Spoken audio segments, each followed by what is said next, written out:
ನಮಸ್ತೆ ಸ್ನೇಹಿತರೆ. ವೈಶಾಖ ಪುರಾಣದ 25ನೆಯ ಅಧ್ಯಾಯ. ವೈಶಾಖದ ಪುಣ್ಯಪ್ರದ ದಿನಗಳು. ಸೃಷ್ಟಿಸ್ಥಿತಿ ವಿನಾಶಾದಿ ಕಾರಣ ಅಥವರ್ಣಂ ತರಣಂ ಭವ ಮೋಹದೇಹ ಕಾರಣಂ ಸಾಮಿ ಶೌರ್ಯನಂ. ಮೀತಲೆಯ ಅರಸನಾದ ಶ್ರುತಕೀರ್ತಿಯ ಶ್ರುತದೇವರನ್ನು ಪ್ರಶ್ನಿಸಿದನು. ವೈಶಾಖ ಮಾಸದಲ್ಲಿ ಮುಖ್ಯವಾದ ದಿನಗಳು ಯಾವುದು ಎಂದು ತಿಳಿಸಿರೆಂದು ಪ್ರಾರ್ಥಿಸಿದನು. ಶುತ್ರದೇವನು ನುಡಿದನು, ವೈಶಾಖ ಮಾಸದ 30 ದಿನಗಳು ಪುಣ್ಯದಾಯಕವೇ ಸರಿ. ಪ್ರತಿದಿನ ಸಂಪಾದಿಸಿದ ಪುಣ್ಯವು ಫಲಪ್ರದವಾಗುವುದು. ತೀರ್ಥಯಾತ್ರೆ, ನದಿ ಸ್ನಾನ, ದೇವತಾ ದರ್ಶನದ ಫಲ ದೊರೆಯುವುದು. ವೈಶಾಖ ಮಾಸದಲ್ಲಿ ಮಾಡುವ ಸ್ನಾನ, ದಾನ, ಜಪ, ಹೋಮ ಇವೆಲ್ಲವೂ ರೋಗನಾಶಕ, ದಾರಿದ್ರ್ಯ ನಾಶಕ ಮತ್ತು ಪುಣ್ಯದಾಯಕವಾಗಿದೆ. ಈ ಮಾಸದಲ್ಲಿ ಯಾರು ಸಕಾಲದಲ್ಲಿ ಸ್ನಾನ ಮಾಡದೆ, ದಾನ ಮಾಡದೆ ವ್ಯರ್ಥವಾಗಿ ಕಾಲ ಕಳೆಯುತ್ತಾರೆಯೋ ಅವರು ಗೋಹತ್ಯೆ ಪಾಪವನ್ನು ಗಳಿಸುವರು. ಬಹು ಸುಲಭವಾದ ವೈಶಾಖ ಧರ್ಮಗಳನ್ನು ಬಾಲಕರು, ಸ್ತ್ರೀಯರು, ಪುರುಷರು, ವೃದ್ಧರು ಆಚರಿಸಬಹುದಾಗಿದೆ.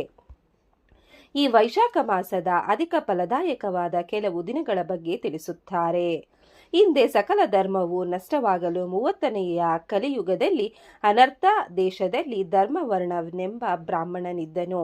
ಅವನು ಒಮ್ಮೆ ಪುಷ್ಯರ ಕ್ಷೇತ್ರದಲ್ಲಿ ಋಷಿಗಳಿಂದ ಪುಣ್ಯಕಥೆಗಳನ್ನು ಶ್ರವಣ ಮಾಡಿದನು. ಅವರು ಕಲಿಯುಗವು ಇತರ ಯುಗಗಳಿಗಿಂತ 10ರಷ್ಟು ಹೆಚ್ಚು ಪುಣ್ಯ ಸಂಪಾದಿಸುವ ಯುಗವೆಂದು ಹೇಳಿದರು. ಪ್ರಾಣಿಗಳಲ್ಲಿ ದಯೆ, ಹರಿನಾಮ ಸ್ಮರಣೆ ಮಾಡಿದರೆ ಕಲಿಯುಗದಲ್ಲಿ ಅನಂತ ಫಲ ದೊರೆಯುತ್ತದೆ. ಆಗ ನಾರದ ಮುನಿಯು ಅಲ್ಲಿಗೆ ಬಂದು, ಈ ಕಲಿಯುಗದಲ್ಲಿ 2 ಕಷ್ಟ ಸಾಧ್ಯವಾದ ಕೆಲಸವಿದೆ. ನಾಲಿಗೆ ಚಪಲ ಮತ್ತು ಸ್ತ್ರೀ ಸಹವಾಸ. ಇದನ್ನು ಯಾರು ತಮ್ಮ ವಶದಲ್ಲಿಟ್ಟುಕೊಂಡಿದ್ದಾರೆಯೋ ಅವರು ಬೇಗನೆ ಫಲ ಹೊಂದುತ್ತಾರೆ. ಕಲಿಯು ಬಂದಾಗ ಋಷಿಗಳು ಬೇರೆ ಸ್ಥಳಕ್ಕೆ ಹೋಗಬೇಕು ಎಂದರು. ಅವರ ಸಲಹೆಯಂತೆ ಧರ್ಮವರ್ಣನು ಆ ಸ್ಥಳವನ್ನು ಬಿಟ್ಟು ಹೊರಟನು. ಧರ್ಮವರ್ಣನು ಕಲಿಯುಗದ ಜನರನ್ನು ಕಂಡು ಅಷ್ಟಾಶ್ಚರ್ಯಗೊಂಡನು. ಜನರು ದೇವರನ್ನು ನಂಬದೆ ನಾಸ್ತಿಕರಾಗಿದ್ದರು. ಗಂಡ, ಹೆಂಡತಿ, ಗುರು, ಶಿಷ್ಯ, ತಂದೆ, ಮಕ್ಕಳಲ್ಲಿ ಸ್ನೇಹ ಭಾವನೆ ಇರಲಿಲ್ಲ. ಬ್ರಾಹ್ಮಣರು ತೇಜೋಹೀನರಾಗಿದ್ದರು. ವೇದ ವಿಹಿತ ಕರ್ಮಗಳು ಜನರಿಂದ ದೂರವಾಗಿದ್ದವು. ಪತಿಯು ಪತ್ನಿಯನ್ನು, ಶಿಷ್ಯನು ಗುರುಗಳನ್ನು ದ್ವೇಷಿಸುತ್ತಿದ್ದರು. ಕ್ಷುದ್ರ ದೇವತೆಗಳು ಮತ್ತು ಭೂತ ಪಿಶಾಚಾದಿಗಳು ದೇವಾಲಯದಲ್ಲಿ ಪೂಜಿಸಲ್ಪಡುತ್ತಿತ್ತು. ಜನರು ಹೇಳುವುದೊಂದು, ಮಾಡುವುದೊಂದು ಮತ್ತು ಮೋಸದ ನಡವಳಿಕೆಯುಳ್ಳವರಾಗಿದ್ದರು. ರಾಜರು ವಿಲಾಸಪ್ರಿಯರಾಗಿದ್ದರು. ಪಂಡಿತರು ಬಡತನದ ಯಾತನೆಯನ್ನು ಅನುಭವಿಸುತ್ತಿದ್ದರು. ದುಷ್ಟ ಜನರು ಕಾವಿ ಧರಿಸಿ ಜನರನ್ನು ವಂಚಿಸುತ್ತಿದ್ದರು. ಪಾಪಿಯನ್ನು ಸ್ವಾರ್ಥಕ್ಕಾಗಿ ಗುಣಗಾನ ಮಾಡುತ್ತಿದ್ದರು. ಜನರು ಶ್ರಾದ್ದ ಕರ್ಮಗಳನ್ನು ಮರೆತಿದ್ದರು. ತೀರ್ಥಯಾತ್ರೆ, ದಾನ, ಧರ್ಮಾದಿಗಳು ಪೂರ್ಣವಾಗಿ ಕಣ್ಮರೆಯಾಗಿತ್ತು. ಧರ್ಮವರ್ಣನು ಇದರಿಂದ ಭೀತನಾಗಿ ಪಾಪ ಕರ್ಮಗಳಿಂದ ಸಜ್ಜನರು ನಶಿಸುತ್ತಿರುವುದನ್ನು ನೋಡಿ ಪಿತೃಲೋಕಕ್ಕೆ ತೆರಳಿದನು. ಎಂಬಲ್ಲಿಗೆ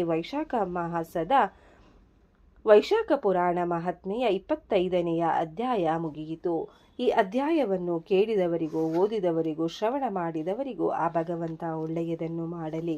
ಓಂ ನಮೋ ಭಗವತೆ ವಾಸುದೇವಾಯ ನಮಃ. ಧನ್ಯವಾದಗಳು ಸ್ನೇಹಿತರೆ.